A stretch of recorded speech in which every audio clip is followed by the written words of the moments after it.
Hello everyone, welcome to our channel ICM education. और जैसा आप यहाँ पे थंबनेल देख रहे होंगे कि आपने पास कि गेट 2021 IIT बॉम्बे सिलेबस, ठीक है। सो मेरे पास आज ही अपने पास यहाँ पे IIT बॉम्बे जो इस साल गेट का पेपर कंडक्ट करने वाला है गेट 2021 का, तो उन्होंने यहाँ पे नोटिफिकेशन जारी किया हुआ है और उसमें कुछ मॉडिफिकेशंस किए हुए हैं, ठीक है। सो मैं आपको बता दूं कि ये वीडियो जो लोग भी देखेंगे वो इलेक्ट्रॉनिक्स, इलेक्ट्रिकल, इंस्ट्रूमेंटेशन तीनों के लिए ये वीडियो होने वाला है, ठीक। बाकी ब्रांचेस भी देख सकते हैं, कोई दिक्कत नहीं है, लेकिन स्पेसिफिकली ये इलेक्ट्रॉनिक्स, इलेक्ट्रिकल और इंस्ट्रूमेंटेशन इनके लिए वीडियो बना हुआ है। सो आप लोग ध्यान से देखना, ठीक है। सबसे पहले अगर बताऊं आपको कि मैंने कुछ दिन पहले ही अभी कुछ golden opportunity for third year student के लिए वीडियो बनाया था, जहां पे IIT बॉम्बे 2021 गेट के लिए उन्होंने एक नया चीज लेके आया वापस से, और वो था कि थर्ड ईयर वाले भी गेट का पेपर दे सकते हैं। तो ये अपने पास एक गोल्डन अपॉर्चुनिटी से कम नहीं है। इसका पूरा मैंने डिटेल आपको पूरा इंजीनियरिंग लाइफ कैसे अपना बनता है उसके ऊपर मैंने वीडियोस बना के रखे हुए हैं, आप जरूर देखना उस वीडियो, आप देखे नहीं है तो, ठीक है। सो अगर आप देख लिए तो चलो ये बात कर लेते हैं यहाँ पे अपने पास कि जो सिलेबस आया हुआ है, न्यू सिलेबस। क्यों सर ऐसा? क्योंकि कुछ मॉडिफिकेशंस हुए यहाँ पे, चाहे मैं कोई भी ब्रांचेस की बात करूं, कुछ मॉडिफिकेशंस हर एक सिलेबस, हर एक सब्जेक्ट्स में हुआ है, ठीक है। सो अगर मैं बात कर रहा हूं यहाँ पे स्पेसिफिकली इलेक्ट्रॉनिक्स वालों का, तो सबसे पहले आप ये जान लो कि यहाँ पे एक और मोस्ट इंपॉर्टेंट चीज, आपके पास ऑप्शंस क्रिएट हो रहे हैं। कैसे?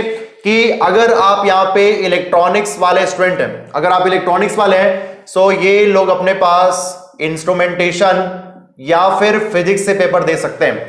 अगर आप इलेक्ट्रॉनिक्स के हैं, अगर मैं चाहता हूं कि मैं इंस्ट्रूमेंटेशन से पेपर दूं तो मैं इंस्ट्रूमेंटेशन दे सकता हूं। अगर आप चाहते हैं कि आप फिजिक्स, आपको नॉलेज है फिजिक्स का, तो आप फिजिक्स से पेपर दे सकते हैं। तो ये आपके ऊपर है, अगर आपको नहीं देना है तो कोई दिक्कत नहीं, लेकिन आपके पास ऑप्शन है, ठीक। अगर मैं बात करूं यहाँ पे इलेक्ट्रिकल का, सो इलेक्ट्रिकल वाले सिर्फ और सिर्फ इंस्ट्रूमेंटेशन से पेपर दे सकते हैं। उसके बाद दूसरा ऑप्शन भी है। या फिर बात करें यहाँ पे इंस्ट्रूमेंटेशन वालों का, तो ये लोग चाहे वो बात करें इलेक्ट्रॉनिक्स या इलेक्ट्रिकल या फिर फिजिक्स, ये तीनों में से कोई भी पेपर दे सकते हैं एक और ऑप्शन के साथ, ठीक। सर ऐसा हुआ क्यों है? क्योंकि यहां पे आप देखोगे कि गेट में जो अपन गेट की प्रिपरेशन करते हैं उसके नंबर ऑफ स्टूडेंट्स यहां डिक्रीज हो रहे हैं। अगर पूरे इंडिया की बात करते हैं सो काफी कम होते जा रहे हैं। तो जो भी इंटरडिसिप्लिनरी ब्रांचेस हैं या फिर जिनके पास एक और ऑप्शन क्रिएट करना है उनसे रिलेटेड ब्रांचेस का, तो मुझे लगा भी था कि इलेक्ट्रॉनिक्स वालों के लिए ऑप्शन होगा कि वो इंस्ट्रूमेंटेशन पे जाके पेपर दे सकते हैं। क्योंकि एज अ इलेक्ट्रॉनिक स्टूडेंट अगर मैं बोलूं कि आप इलेक्ट्रिकल में पेपर दोगे तो उतना आसान नहीं होता है, क्योंकि इलेक्ट्रिकल का सब्जेक्ट जो है कुछ कॉमन सब्जेक्ट्स होते हैं, लेकिन इलेक्ट्रिकल सब्जेक्ट में कुछ ऐसी चीजें होती हैं जो इलेक्ट्रॉनिक्स वाले नहीं पढ़ पाते हैं, और same as it is electrical वाले इलेक्ट्रॉनिक्स नहीं पढ़ पाते हैं। इसीलिए उन लोगों ने इलेक्ट्रॉनिक्स के लिए इलेक्ट्रिकल नहीं रखा है और वैसे ही इलेक्ट्रिकल के लिए इलेक्ट्रॉनिक्स नहीं रखा है, ठीक है। लेकिन इंस्ट्रूमेंटेशन से आप पेपर दे सकते हो, उतना कोई टफ नहीं हो पाता है, ओके। तो यहां पे इसलिए किया गया कि आप अगर आप इलेक्ट्रॉनिक्स हो, अगर आपको एमटेक करना है या फिर अपने को इंटरडिसिप्लिनरी ब्रांच में यहाँ पे इंटर करना है एमटेक के लिए, तो आपके पास ये सारी पॉसिबिलिटी यहाँ पे आने वाली है, ठीक है। दूसरी चीज, अगर मैं इस पूरे पार्ट को देख रहा हूं, ठीक, तो जो नोटिफिकेशन आया हुआ है न्यू सिलेबस का, उस न्यू सिलेबस की अगर अपन बात कर लेते हैं, तो ये वीडियो सभी लोग आप लोग देखना, क्योंकि मेरे बैक टू बैक वीडियोस आने वाले हैं, चाहे इलेक्ट्रिकल हो, चाहे इलेक्ट्रॉनिक्स हो, चाहे इंस्ट्रूमेंटेशन हो, तीनों ब्रांचेस का मैं यहाँ पे पूरा डिटेल एनालिसिस करने वाला हूं कि क्या इस सिलेबस में जो न्यू सिलेबस आया है वो कैसे अपने पहले के गेट एग्जाम से डिफरेंट है। बहुत ज्यादा डिफरेंट है। अगर खासकर बात करूं इलेक्ट्रॉनिक्स और इंस्ट्रूमेंटेशन का, बहुत ज्यादा डिफरेंस यहां पे आने वाला है। इलेक्ट्रिकल की बात करें तो लगभग वैसा ही है, लेकिन उसमें भी कुछ चेंजेस हुए हैं, मैं आपको बताऊंगा पूरा यहाँ पे। तो स्पेसिफिकली ये वीडियो जो है वो इलेक्ट्रॉनिक्स वालों के लिए है, तो आप लोग तीनों ब्रांचेस के यहाँ पे जरूर देखना, आपको तीनों ब्रांचेस का आइडिया होना चाहिए, क्योंकि अपने पास ये सब ऑप्शंस अब यहाँ पे आ चुके हैं, ठीक है। तो आप अगर इलेक्ट्रॉनिक्स वाले हैं तो आपको इंस्ट्रूमेंटेशन का आइडिया जरूर होना चाहिए, ठीक। अगर आप इलेक्ट्रिकल वाले हैं तो इंस्ट्रूमेंटेशन का भी आइडिया होना चाहिए, और अगर आप इंस्ट्रूमेंटेशन के हैं तो आपको इलेक्ट्रिकल, इलेक्ट्रॉनिक्स और फिजिक्स का तो मैं नहीं बताऊंगा, लेकिन आपको इलेक्ट्रिकल इलेक्ट्रॉनिक्स का तो बताऊंगा ही, ठीक है। सो यहां पे सबसे पहले अगर हम बात करते हैं गेट के सिलेबस का, तो अपने पास होता है सर जनरल एप्टीट्यूड। तो भाई क्वेश्चन यहां पे अगर आते हैं तो जनरल एप्टीट्यूड के, तो यहां पे 15 मार्क्स के क्वेश्चन आते हैं, 15 मार्क्स के। तो ये पहले से एज यूजुअल वैसा ही है। यहां पे हम बात करें यहाँ पे डिफरेंट टॉपिक्स का, जनरल एप्टीट्यूड में तो होता है न्यूमेरिकल एबिलिटीज, जहां पे अपने क्वांटिटेटिव एप्टीट्यूड का अपन प्रिपरेशन करते हैं, क्वेश्चन बनाते हैं, या फिर रीजनिंग हो गया, वर्बल रीजनिंग, इंग्लिश, तो ये सब टॉपिक 15 मार्क्स में डिस्ट्रीब्यूटेड रहता है, ठीक। अगर अपन यहीं पे बात करते हैं इंजीनियरिंग मैथमेटिक्स का, क्या बोला मैंने यहाँ पे, इंजीनियरिंग मैथमेटिक्स, ठीक। सो ये मोस्ट इंपॉर्टेंट सब्जेक्ट होता है, चाहे वो कभी भी किसी भी सिलेबस की बात करें, कोई भी यहाँ पे कोई भी ब्रांच की बात करें, मोस्ट इंपॉर्टेंट पार्ट होता है ये। तो इस बार उन लोगों ने बोल दिया है कि भाई यहाँ पे इंजीनियरिंग मैथ्स से 13 मार्क्स का क्वेश्चन तो जरूर आपको दिखेगा, ठीक है। और मेरे अकॉर्डिंग ये दोनों टॉपिक काफी सिंपल होते हैं, काफी सिंपल, आसानी से आप क्वेश्चन बना सकते हो टेक्निकल सब्जेक्ट्स को कंपेयर करें तो, ठीक। तो यार यहीं पे ही अपने पास टोटल 28 मार्क्स तो गेन हो गया, तो यहीं से अपने पास काफी हद तक कट ऑफ निकल जाएगा, चाहे मैं बात करूं इलेक्ट्रॉनिक्स और इंस्ट्रूमेंटेशन का, क्योंकि इलेक्ट्रिकल का कट ऑफ थोड़ा हाई जाने लगा है आजकल रिसेंट कुछ ईयर्स में, ठीक है। तो 28 मार्क्स तो अपने पास यहीं पे आ चुके हैं। अगर अपन बात करते हैं कि क्या क्या चेंजेस हुए हैं, तो आप देख सकते हो कि मेरे हाथ में यहाँ पे ये प्रीवियस ईयर जो गेट था उसमें सिलेबस था, और इस साल का जो न्यू सिलेबस है जैसा आप देखते हैं पूरा यहाँ पे मैंने एनालिसिस करके रखा हुआ है, ये आप देख सकते हो। तो मुझे यहाँ पे दिख रहा है कि गेट 2021 पे मैथ्स, अगर मैं इलेक्ट्रॉनिक्स को दिख रहा हूं तो यार यहां से ना अपना जो न्यूमेरिकल मेथड्स होता है, जो सिंपल टॉपिक होता है, इसे उन लोगों ने स्किप कर दिया है, आई मीन उसे रिमूव कर दिया है सिलेबस से।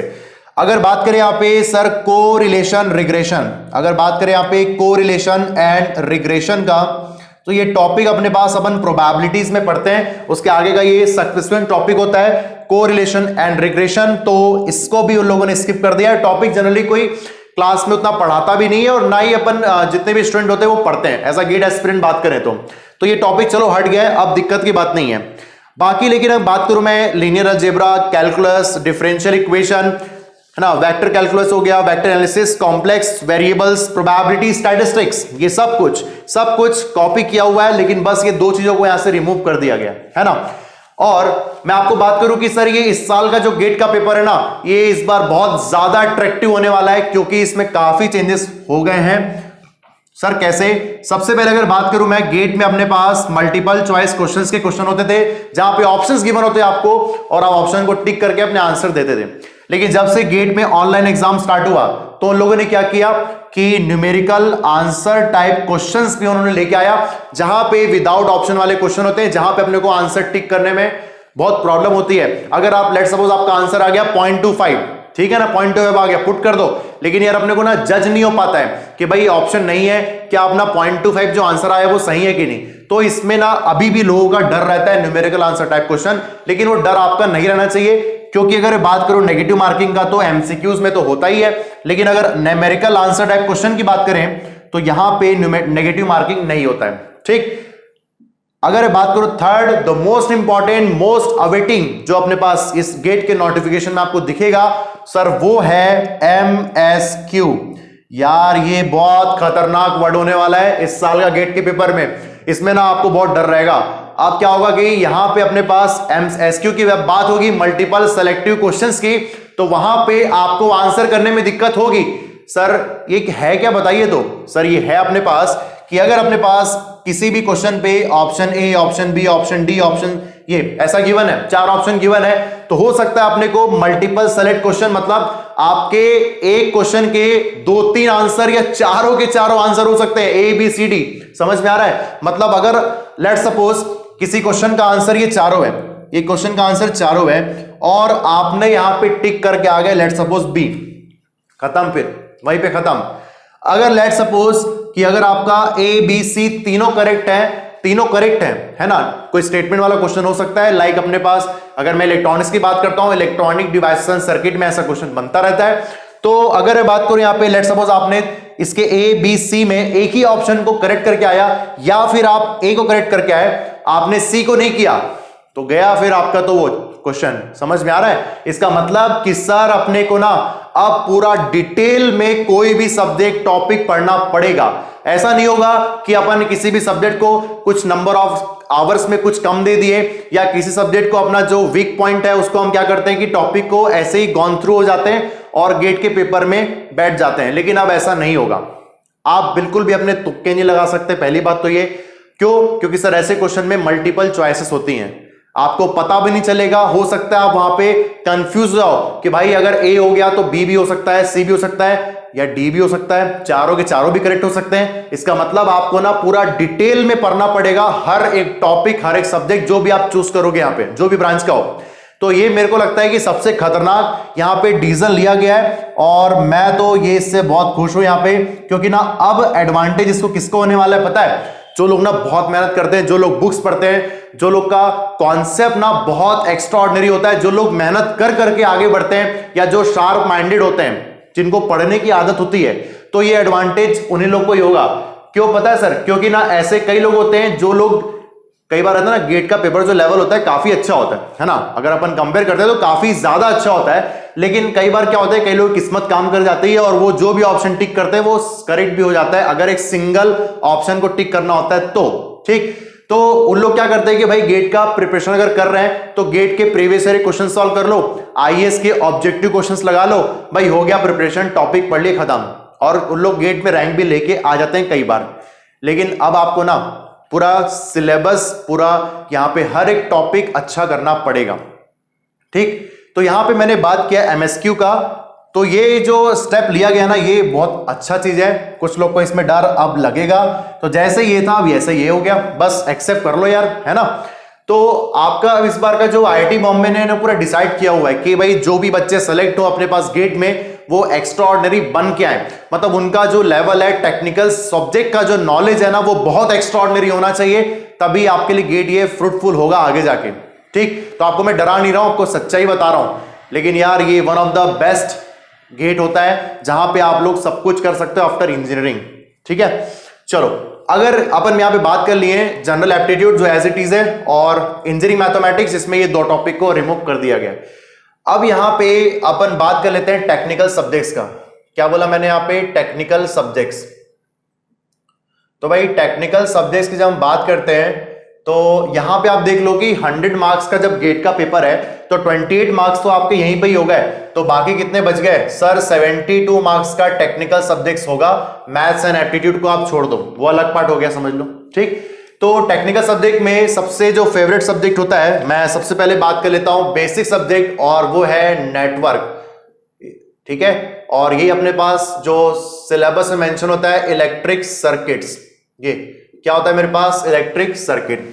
ठीक, अगर मैं इसकी बात करता हूं तो मैं यार एक ही लाइन लिखूंगा कि यहां पे उन्होंने कोई भी चेंजेस नहीं किया है। चेंज करने वाली बात तो यहां पे थी भी नहीं, पहले भी हर चीज पहले से मेंशन था, है ना। और यहां पे अपने पास जो लिखा हुआ है नेटवर्क के लिए कोई भी चेंजेस नहीं है, सब कुछ वैसे ही का वैसे ही आप देख पा रहे होंगे। यहाँ पे आप सिलेबस भी देख सकते हैं पूरा, तो उसमें कोई भी चेंजेस नहीं है, और सिलेबस में चेंज होना भी नहीं था नेटवर्क के लिए, क्योंकि ये एक ऐसा टॉपिक है जो सबका बेस बनता है, हर एक सब्जेक्ट के लिए बेस बनाता है आपको। तो ये टॉपिक जो है तीनों ब्रांचेस के लिए तो पढ़ने पड़ते हैं, और one of the favourite subject होता है हर किसी का। जो सबसे पहले कोई भी गेट की तैयारी करता है तो वो गेट नेटवर्क को ही सबसे पहले हैंडल करता है। ठीक है, अगर ये आपका अच्छा है तो इससे रिलेटेड आपके बहुत सारे सब्जेक्ट भी अच्छे हो जाते हैं, जैसा आपको पता ही होगा ये चीज, है ना। तो यहां पे कोई चेंज नहीं है। अगर यहां पे चेंज करना भी होता ना तो मेरे को लगता है कि इसमें और एडअप कर सकते थे, लेकिन इसमें कुछ आप टॉपिक को स्किप नहीं कर सकते, कुछ रिमूव नहीं कर सकते, क्योंकि हर एक टॉपिक इंपॉर्टेंट है इस सब्जेक्ट के लिए। ठीक है, चलो तो नेक्स्ट हम लोग बात करते हैं। नेक्स्ट मेरे पास है सिग्नल एंड सिस्टम। क्या है मेरे पास? Signal and systems. ठीक, अनदर ये एक बेसिक सब्जेक्ट है जहां पे मुझे दिख रहा है कि यहां पे अगर मैं बात करूं, अगर मैं सिलेबस देख रहा हूं मेरे पास, तो जो हम लोग पढ़ते हैं फोरियर ट्रांसफॉर्म, ठीक है, जेड ट्रांसफॉर्म और लाप्लास ट्रांसफॉर्म, और अपने पास होता है डिस्क्रीट टाइम फोरियर ट्रांसफॉर्म। तो ये सब टॉपिक तो यार अभी भी है, पहले भी था, लेकिन ना यहां पे मस्त बात ये हो गई है कि फोरियर ट्रांसफॉर्म जो है, फास्ट फोरियर ट्रांसफॉर्म, ये इन लोगों ने यहां पे नहीं रखा है। और ये टॉपिक उतना आसान भी नहीं होता है, आप कोई भी बुक पढ़ लो, कहीं भी से पढ़ लो, कोई भी कोचिंग से पढ़ लो, ये टॉपिक में कमांड करना आसान नहीं है ना। और ये टॉपिक थोड़ा टफ टॉपिक में गिना जाता है, मुझे भी नहीं आता यार, लिटरली बोलूं मैं तो। ठीक है, तो ये टॉपिक अपन स्किप कर रहे हैं यहाँ पे इस गेट के सिलेबस में। ठीक, अगर बात करें यहाँ पे आगे और, तो जो हम लोग पढ़ते हैं ना डिजिटल फिल्टर्स, क्या पढ़ते हैं सर? डिजिटल फिल्टर और उसके डिजाइन टेक्निक्स, डिजाइन टेक्निक्स। ठीक, तो ये चीज पहले के सिलेबस में मेंशन था, लेकिन अब नहीं रहा। ये तो बहुत अच्छी बात हो गई यार। ये सब्जेक्ट ना सिग्नल सिस्टम का ये सब्जेक्ट सिंपल है, लेकिन ना इस टॉपिक के कारण ये सब्जेक्ट जो है उतना आसान नहीं हो पाता है, क्योंकि अगर मैं डिजिटल फिल्टर की टेक्निक की बात करूं तो बहुत सारी चीज में पढ़ना पड़ता है, थ्योरेटिकली मैथमेटिकली भी, जो आसान नहीं हो पाता है क्वेश्चन हैंडल करना। तो अच्छा हुआ यार ये कि सिलेबस से हट गया, ठीक है। तो और आगे चलते हैं। आप लोग पढ़ते हो डिजिटल फिल्टर में अपने पास IIR, FIR, या फिर हम पढ़ते हैं पैरेलल एंड कास्केड स्ट्रक्चर। तो भाई ये बहुत अच्छी बात है कि ये सब चीज जो है सिलेबस में एज अ प्रीवियस सिलेबस में देखूं तो मेंशन था, लेकिन अब यहां पे मेंशन नहीं है। तो भाई आप समझ लो कि बहुत अच्छी बात है, सिग्नल सिस्टम में अपने को कुछ राहत तो मिली है ना। लेकिन अपन IIR, FIR और पैरेलल कास्केड की बात करते हैं स्ट्रक्चर्स की, तो ये अपने सेमेस्टर्स में भी आप लोग पढ़े होंगे, जो कि बहुत ईजी था। और अगर आप इसमें 2 से 3 घंटा भी दे दिए ना, तो ये टॉपिक आपका ऐसे ही हो जाएगा, आराम से गेट के क्वेश्चन भी आप हैंडल कर पाओगे। लेकिन अब ये चीज सिलेबस से हट चुका है, तो मैं आपको यही चीज बोलूंगा कि आप, ठीक है, आप इसको मत पढ़ो, आप डिजिटल फिल्टर टेक्निक्स मत पढ़ो, लेकिन ना आप इसको पढ़ के जरूर जाओ यार। 2-3 घंटे देने की बात है, नहीं दे सकते क्या बताओ? इतना अच्छा बड़े एग्जाम में गेट की तैयारी कर रहे हो तो दे सकते हैं अपन, है ना। चलो अब यहां सिग्नल सिस्टम में बाकी चीज तो सब कुछ मेरे को सेम दिख रहा है, ओके। बाकी तो मेरे पास सब कुछ सेम है, बाकी कॉपी पेस्ट हुआ है सब कुछ। चलो बात कर लेते हैं यहाँ पे 3rd नंबर, और वो है मेरे पास EDC। खतरनाक सब्जेक्ट, पूरा थ्योरेटिकल सब्जेक्ट है, CMOS, ये पूरा हर चीज। तो यार EDC में ये तो अपने इलेक्ट्रॉनिक्स वालों की तो जान होती है EDC। तो यहां पे उन लोगों ने क्या किया है, मैं देख पा रहा हूं, जो हम लोग पढ़ते थे ना IC फैब्रिकेशन, ये अपने पास IC फैब्रिकेशन। सो यहां पे सिलेबस से ये चीज हट चुका है। IC फैब्रिकेशन यहां पे सिलेबस से हट चुका है, जहां पे हम लोग ICs के डिजाइनिंग के लिए, उसके फैब्रिकेशंस के लिए जो डिफरेंट स्टेप्स पढ़ते थे, पूरा CMOS, NMOS, PMOS, ये सब को डिजाइन करते थे, उसका जो प्रोसेस था वो रिमूव हो चुका है। और ये एक थ्योरेटिकल सब्जेक्ट होता है, थ्योरेटिकल टॉपिक होता है इलेक्ट्रॉनिक डिवाइसेस का, जहां से 1 या 2 क्वेश्चन आपके 1 मार्क 2 मार्क्स में आते थे।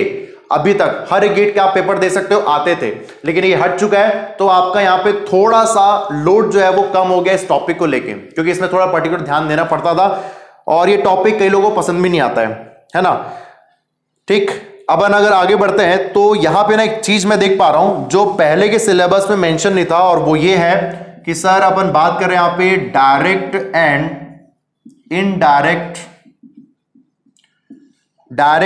Indirect band gap semiconductor. तो ये उन लोगों ने यहां पे स्पेसिफिकली मेंशन किया हुआ है कि यहां से क्वेश्चन आप दिखेगा पक्का। मुझे तो ऐसा उम्मीद है कि यहां से क्वेश्चन दिखेगा। सर ये कोई नया टॉपिक तो नहीं है, पहली बात। ये टॉपिक जो लोग भी इलेक्ट्रॉनिक डिवाइस सर्किट पढ़ते हैं, सब्जेक्ट पढ़ते हैं, तो ये टॉपिक तो वहां पे पढ़ना पड़ता ही है। ये बेसिक टॉपिक है, टाइप ऑफ सेमीकंडक्टर, पूरा बैंड एनर्जी गैप अपन जब पढ़ते हैं टॉपिक, तो ये टॉपिक वहां पे तो पढ़ना पड़ता है यार। तो ऐसा मत सोचो कि ये टॉपिक पहले नहीं था अब हो गया है, ये पहले भी था, आज भी है और हमेशा रहेगा। बेसिक टॉपिक है सब चीज, तो यार इसमें कोई बड़ी दिक्कत नहीं है। तो इलेक्ट्रॉनिक डिवाइस में देख पा रहा हूं कि सिर्फ IC फैब्रिकेशन जो है वो रिमूव हो गया है as compare to last syllabus, बाकी सब कुछ मुझे सेम दिख रहा है। ठीक, अगर मैं बात करूं यहाँ पे नेक्स्ट सब्जेक्ट का, और इसका जो बड़ा भाई है उसको हम बोलते हैं एनालॉग सर्किट। क्या बोल रहे हैं? Analogue circuit.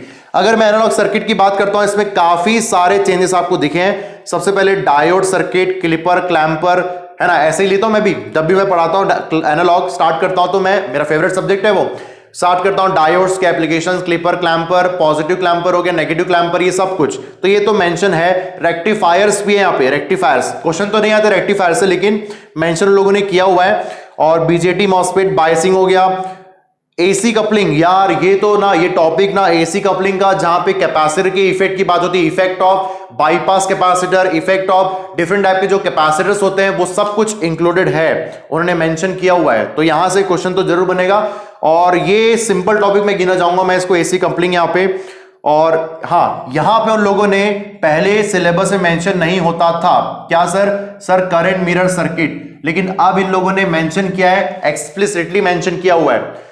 तो यार ये कोई नई चीज नहीं है, पूरे इंडिया के जितने भी स्टूडेंट होते हैं इलेक्ट्रॉनिक्स वाले, वो लोग एनालॉग में करंट मिरर सर्किट तो पढ़ते ही हैं, अगर वो मेंशन नहीं है तो भी पढ़ेंगे, क्योंकि ये बीजेटी की बायसिंग की बात होती है इसमें। इसका मतलब है कि बीजेटिंग बायसिंग का ये एक सब टॉपिक है। तो यहाँ पे करंट मिरर सर्किट, तो जब अगर मैं लेता हूं एनालॉग में तो मैं इसको तो जरूर हैंडल करता हूं। इसको हम लोग क्या बोलते हैं शॉर्ट फॉर्म में, सीएमसी, करंट मिरर सर्किट। ये देख लो, तो ये topic one of the favourite topic होता है, सिंपल टॉपिक होता है, ऐसे ही क्वेश्चन यहां से बनते हैं। So don't skip this topic because they mention explicitly here in the new GATE syllabus.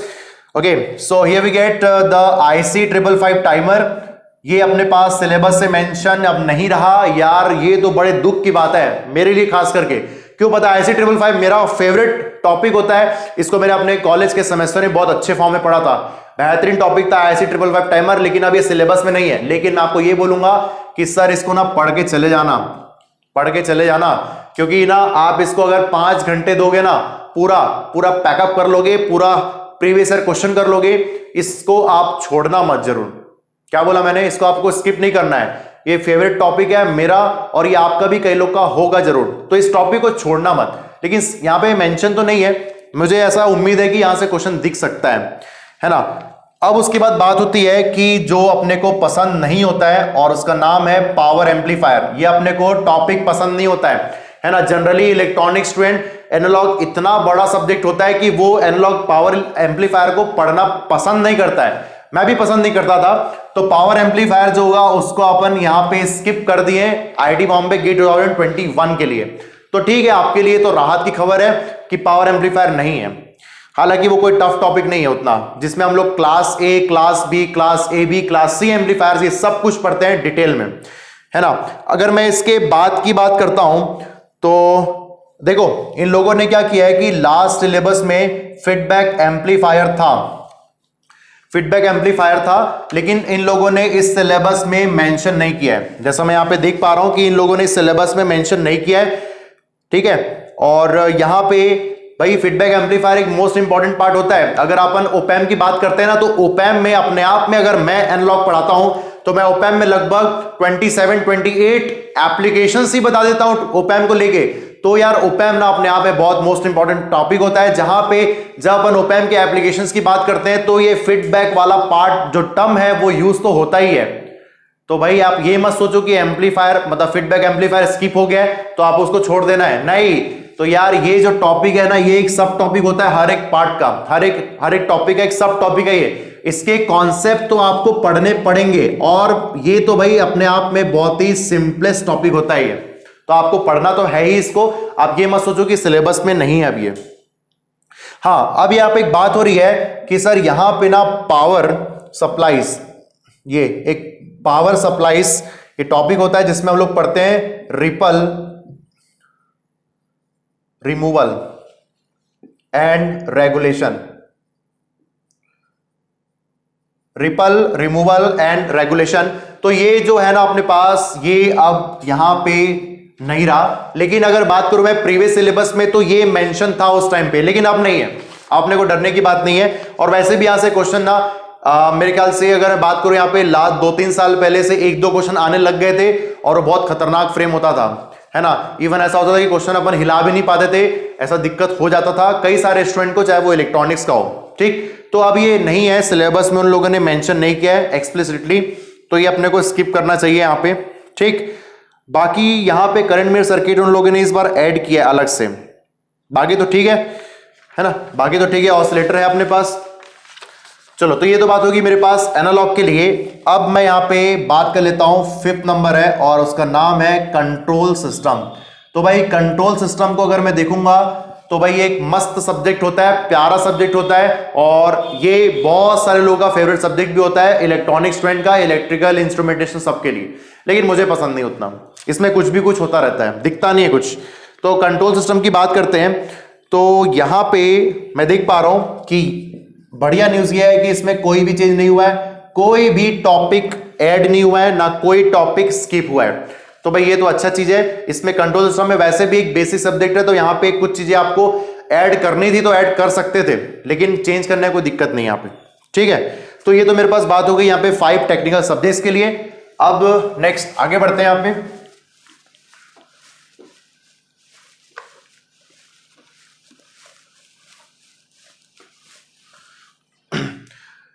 6 number यहाँ पे, और most favourable subject for every branch electronics, electrical और इंस्ट्रूमेंटेशन, डिजिटल सर्किट। ये देख लो, ये सबको समझ में आता है, इसमें कुछ भी पढ़ा दो समझ में आ जाएगा, है ना, सब कुछ दिखता है इसमें। तो डिजिटल सर्किट जो है, इसमें अगर बात करूं मैं, एक टर्म यहाँ पे ऐड हुआ है और ये पहले नहीं था। जैसा मैंने यहाँ पे पूरा यहाँ पे एनालिसिस किया तो मुझे दिखा यहाँ पे कि डिजिटल सर्किट में ये टर्म नहीं था, और उस टर्म का नाम है floating point, floating point numbers. अब ये एक न्यू कॉन्सेप्ट होगा इलेक्ट्रॉनिक्स वालों के लिए, है ना, लेकिन ये न्यू कॉन्सेप्ट जो है वो सीएस वालों के लिए नहीं है। सीएस वाले इसको पढ़ते हैं, पता है, ये सीएस वालों का टॉपिक है फ्लोटिंग पॉइंट नंबर्स। तो ये सीएस में तो आता है, अभी इलेक्ट्रॉनिक्स वालों को भी इसका आइडिया होना चाहिए। एक नाम इन लोगों ने ऐड किया हुआ है। और जैसे हम लोग पढ़ते हैं ना नंबर सिस्टम, जहां पे हम लोग बाइनरी नंबर्स, है ना, बाइनरी नंबर्स की बात करते हैं, बाइनरी नंबर सिस्टम्स, या फिर अपने पास नेक्स्ट होता है डेसिमल नंबर सिस्टम, हेक्साडेसिमल।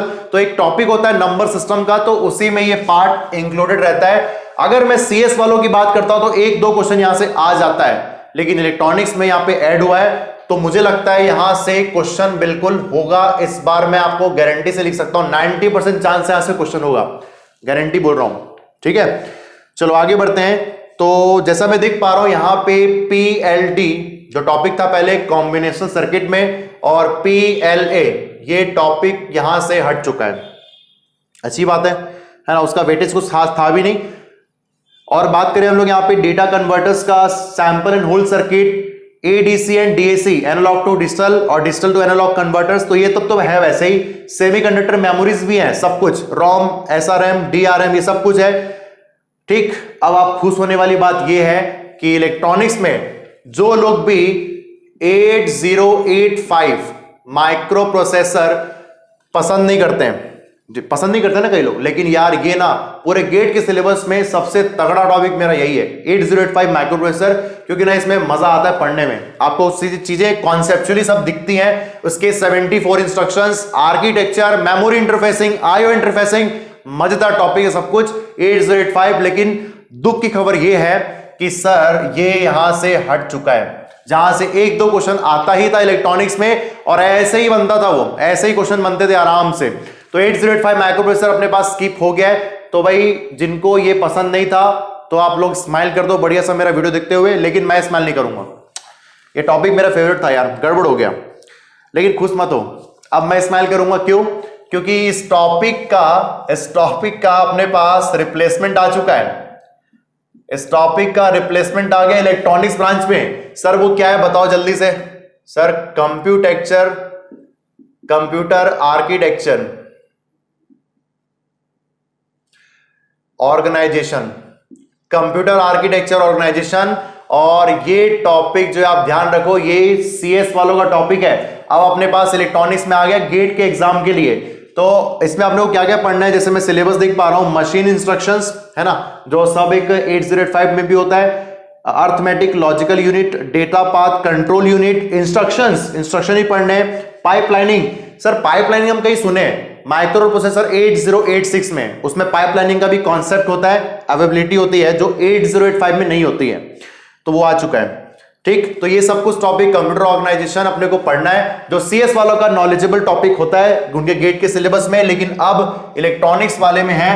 तो यार ये टॉपिक ना स्किप नहीं करना चाहिए था, भले इसको ऐड कर दो। तो इसका मैं वीडियो ना आप लोग को यूट्यूब में प्रोवाइड करूंगा, इसका नॉलेज बिल्कुल है, मेरे को है, और मैं आपको प्रोवाइड जरूर करूंगा। ये मैंने ना कॉलेज में बहुत पढ़ा था, 8085 हो गया, कंप्यूटर आर्किटेक्चर हो गया, तो ठीक है, चलो कोई बात नहीं।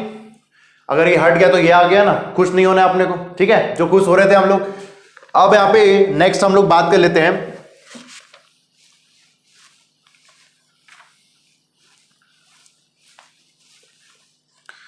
अगर ये बात कर रहे हैं यहां पे 7 नंबर कम्युनिकेशन का, अगर बात करें यहां पे कम्युनिकेशन का, तो कम्युनिकेशन सिस्टम बहुत खतरनाक सब्जेक्ट होता है। इसके लेवल के क्वेश्चन ना, आज से अगर मैं बात करूं 3 से 4 साल पहले तक ऐसे क्वेश्चन आते थे जो बन जाते थे एक हद तक, लेकिन ना अब यहां से क्वेश्चन ऐसा आ जाता है कि क्वेश्चन को पढ़ते ही लगता है can not be solve, next question. समझ में आ रहा है? ऐसे क्वेश्चन मैच फिल्टर से क्वेश्चन बनते हैं, है ना, यहां पे प्रोबेबिलिटी अपने पास जो एरर फंक्शन होता है उससे क्वेश्चन बनते हैं। ऐसे खतरनाक क्वेश्चन बनते हैं कि अपने को ना इसमें 2-3 बुक तो पढ़नी पड़ती है, और अभी भी पढ़ना पड़ेगा।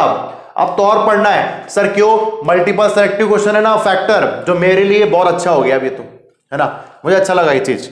तो कम्युनिकेशन सिस्टम में अगर बात करूं तो सब कुछ वैसा ही है, रैंडम प्रोसेस हो गया, auto correlation, power density function, ये बेसिक टॉपिक तो था ही पहले। एनालॉग कम्युनिकेशन भी वैसा ही है, एएम, ठीक है, एफएम, पीएम और सुपर हीटर एंड रिसीवर्स, ये बढ़िया बढ़िया टॉपिक्स हैं।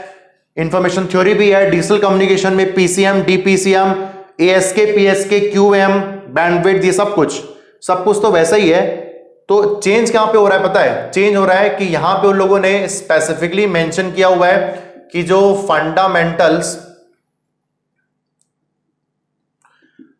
Fundamentals of error correction code, fundamental of error correction code, इसको हम लोग बोलते हैं सीआरसी। पहले हम लोग यहां पे इस टॉपिक में पढ़ते थे हैमिंग कोड। क्या पढ़ते थे? Hamming code. तो ये टॉपिक तो पहले था, लेकिन अब इन लोगों ने सीआरसी को ले आया है। अब ये अपने आप में खतरनाक टॉपिक होता है ना, इतना भी खतरनाक नहीं कि पढ़ ना पाओ, लेकिन ये टॉपिक अपने को एक्सप्लिसिटली मेंशन किया हुआ है गेट 2021 के सिलेबस में आईआईटी बॉम्बे वालों ने। तो भाई ये टॉपिक आप ध्यान से देखना आप लोग, क्योंकि यहां से क्वेश्चन मुझे लगता है कि एक क्वेश्चन आपको हैमिंग कोड से ना आए, लेकिन वहां से सीआरसी जरूर आएगा। ठीक, ध्यान रखना है इसको आप लोग। अगर मैं बात करते हैं यहाँ पे 8 नंबर, और इसको हम लोग बोलते हैं ईएमटी, ये तो ये फेवरेट टॉपिक में से एक होता है, क्योंकि ये समझ में नहीं आता इसलिए फेवरेट है। तो यहां पे अगर अपन देखें तो जैसे अपने पास होता है एएमटी का इलेक्ट्रोस्टैटिक, मैग्नेटोस्टैटिक, तो ये सिलेबस में उन लोगों ने मेंशन नहीं किया है, लेकिन ना यहां पे एक चीज लिखा हुआ है बाउंड्री कंडीशन। उन लोगों ने यहां पे एक चीज लिखा हुआ है बाउंड्री कंडीशन। तो बाउंड्री कंडीशन हम लोग कहां पढ़ते हैं? इसको हम पढ़ते हैं इलेक्ट्रोस्टैटिक में। कहां पढ़ते हैं? इलेक्ट्रोस्टैटिक में। तो ये अपने आप में बहुत ही मोस्ट इंपॉर्टेंट टॉपिक होता ही है, और सिंपल भी होता है। इलेक्ट्रोस्टैटिक में आप इसको आराम से कर लेते हो, क्वेश्चन भी आपसे बन जाएगा अगर आपसे आप समझ गए तो, है ना, उतना ये खतरनाक नहीं होता है। तो जो हम लोग लिखते हैं ना कैपेसिटर प्लेट्स, या फिर अपन चार्ज की बात करते हैं, स्फीयर सरफेस है, अपने उसमें चार्ज रखा हुआ है, 2 चार्जेस है, पॉजिटिव चार्ज, नेगेटिव चार्ज। जो इलेक्ट्रोस्टैटिक का टॉपिक होता है मैग्नेटोस्टैटिक, वो सब यहां पे नहीं है। इलेक्ट्रॉनिक्स की बात कर रहा हूं मैं। और बाकी आगे बात करें, प्लेन वेव प्रोपोगेशन हो गया, रिफ्लेक्शन, रिफ्रैक्शन हो गए, face and group velocity, propagation through various media, skin depth, सब कुछ सेम है पहले के जैसा। और ट्रांसमिशन लाइन यहां पे आप देख सकते हो, तो ये मेरे पास ट्रांसमिशन लाइन, सब कुछ वैसा ही है। Characteristics, impedance, impedance matching, impedance transformation, Smith chart की बात कर रहे हैं हम लोग। स्मिथ चार्ट आजकल क्वेश्चन आते रहते हैं स्मिथ चार्ट से, तो मेरे को लगता है कि स्मिथ चार्ट से ना यहां से क्वेश्चन जरूर आना चाहिए। इस बार भी यहां से क्वेश्चन आने लग गए, जो पहले उतना इंपॉर्टेंट नहीं हुआ करता था। तो स्मिथ चार्ट का आप खास प्रिपरेशन करना, पहले भी मेंशन था, अभी भी मेंशन है ना। तो अगर मैं देखूं यहाँ पे एक टॉपिक उन्होंने काफी ज्यादा हाईलाइटेड रखा हुआ है, वो है सर्कुलर वेव गाइड। तो भाई अपन जब वेव गाइड पढ़ते हैं तो 2 टाइप के वेव गाइड पढ़ते हैं, रेक्टेंगुलर वेव गाइड और सर्कुलर वेव गाइड। तो अब ये जो है ना, इसमें काफी ज्यादा उन लोगों को ध्यान देने वाले हैं, क्योंकि इसमें कुछ कुछ चीजें लिखी हुई हैं जो आपको पढ़नी चाहिए। थोड़ा खतरनाक टॉपिक ये होता है ईएमटी का, तो यहां से क्वेश्चन मुझे लग रहा है, उम्मीद है यहां पे। ओके, और एंटीना वगैरह सब कुछ सेम है, उसको मैं बताने नहीं वाला, सब कुछ सेम है पहले के जैसा। और एक चीज यहां से स्किप हुआ है, बेसिक ऑफ, ठीक है, ये बेसिक ऑफ अपने पास radar, basics of radar and optical fibre. क्या है मेरे पास? Optical fibre. तो ये टॉपिक उन लोगों ने पहले जो मेंशन था उसको स्किप कर दिया है, ठीक है। तो रडार और ऑप्टिकल फाइबर की बात करें तो थ्योरेटिकल सब्जेक्ट होता है। अगर आप लोग ईएससी का प्रिपरेशन कर रहे हैं तो ये टॉपिक अगर गेट में होता भी, और जो लोग गेट में ईएससी के साथ भी प्रिपरेशन कर रहे होते हैं तो उनके लिए कोई दिक्कत नहीं होती है ना, उन लोग साथ में पढ़ते हैं। ये ऑप्टिकल फाइबर वगैरह हो गया, तो अगर ये हट गया है तो इसमें आपको इतना खुश होने की जरूरत नहीं है, क्योंकि अपने आप में इतना इंपॉर्टेंट भी नहीं था, क्वेश्चन उतने नहीं दिखते थे, एक आधी क्वेश्चन दिख गया तो दिख गया, ठीक। तो अगर मैं पूरे यहां पे देखूं तो सबसे मोस्ट इंपॉर्टेंट मुझे लगा ये एमएसक्यू आ गया, और दूसरा इन लोगों ने क्या किया है कि 8085 माइक्रो प्रोसेसर की जगह पे रिप्लेसमेंट किया है कंप्यूटर आर्किटेक्चर ऑर्गेनाइजेशन का। और अगर मैं बोलूं यहाँ पे सीएस वालों के टॉपिक होता है, और यहां पे अगर बात करूं कम्युनिकेशन का, तो मैं आपको एक चीज बताना भूल गया कि जो हम पढ़ते हैं ना FDMA, या अपने पास TDMA, या अपने पास पढ़ते हैं CDMA, तो ये जो चीज है ये उन लोगों ने स्किप कर दिया है। कुछ यहाँ पे सिलेबस में। तो आपको क्या करना चाहिए, इसको छोड़ दें क्या? मैं बोलूंगा आप सर इसको पढ़ लो। क्यों? क्योंकि ना ये 1 घंटे का टॉपिक है, सिर्फ और सिर्फ 4 से 5 पेज के आपके पास नोट्स होंगे। इसको आप ऐसे ही पढ़ सकते हो 1-2 घंटे में। तो इसको अपना कम्युनिकेशन के लिए छोड़ के मत जाना। मेरा रिकमेंडेशन है कि आप इसको पढ़ लेना। क्वेश्चन आ गया तो अच्छी बात है, मेंशन तो नहीं है सिलेबस में, लेकिन फिर भी पढ़ के जाना आप लोग, ठीक। तो ये तो मेरे पास पूरा कंप्लीट डिस्कशन यहाँ पे होता है। और जैसा आप देख रहे हैं इंजीनियरिंग मैथ्स पहले फिक्स नहीं था, अब ये फिक्स हो गया है 13 मार्क्स पे एप्टीट्यूड के जैसा। तो 72 मार्क्स के लिए आपको बहुत मेहनत करनी है। कुछ जगह पे कम हुआ है तो कुछ जगह पे बढ़ा भी है। तो सिलेबस तो मेरे को लगता है कि जो पूरा होल सिलेबस है आपके पास वही है, लेकिन मैं आपको एक चीज कहूंगा कि कुछ न्यू टॉपिक के आ जाने से यहाँ पे कंपटीशन आपको कुछ अलग वे पे दिखेगा एमएसक्यू की वजह से। तो आपको बुक्स पढ़नी चाहिए। और यहां पे मैंने जो इलेक्ट्रॉनिक्स की बात की है, तो आपको बुक्स तो आपको हर एक टॉपिक का पढ़ना पड़ेगा। आपको नए नॉलेज, अपने नए कॉन्सेप्ट बढ़ाने पड़ेंगे। आप ये सोच रहे हो कि भाई मेरे पास, मैंने इस टॉपिक को इतने घंटे पढ़ लिया तो मेरा वो टॉपिक अच्छा हो गया, अब नहीं, अब ऐसा नहीं होगा। अब तो आपको ना एकदम स्किप करना ही नहीं है, किसी भी चीज को स्किप किए एमएसक्यू आ गया, किस्मत खराब, खत्म, है ना। तो आप लोग ध्यान रखना, ये बात होती है मेरे पास इलेक्ट्रॉनिक्स के लिए। अभी बैक टू बेस वीडियोस आएंगे जहां पे जितने भी स्टूडेंट है इलेक्ट्रॉनिक्स, इलेक्ट्रिकल इंस्ट्रूमेंटेशन, सभी लोग वीडियो को देखना। इसके बाद आपको इलेक्ट्रिकल का भी मिलने वाला है यहाँ पे पूरा डिटेल एनालिसिस, ठीक है। सो ऑल द बेस्ट आप लोग के गेट के एग्जाम की प्रिपरेशन के लिए। अभी मैं कुछ डेज में यहाँ पे इस यूट्यूब चैनल पे अपने को प्रिपरेशन स्ट्रेटेजी पे वीडियो बनाने वाला हूं कि 5 to 6 मंथ्स पे हम लोग कैसे प्रिपेयर करना है आने वाले गेट के टाइम के लिए, है ना। बस 4 से 5 महीने बचे हुए हैं और मैं जनरल एप्टीट्यूड का और इंजीनियरिंग मैथमेटिक्स का जो मैं टॉपिक लेता हूं, इसके लिए मैं अपने पास एक प्रिपरेशन स्ट्रेटेजी पे वीडियो बनाने वाला हूं। तो आप लोग बस वेट करना, आपको मजा आएगा। आपको ना मैं एक प्रॉपर मैं स्ट्रेटेजी बताऊंगा, आप उसको फॉलो जरूर करना, ठीक है। सो मिलते हैं हम लोग फिर नेक्स्ट वीडियो में जहां पे हम इलेक्ट्रिकल की बात करेंगे, ठीक है। So bye bye everyone, thank you।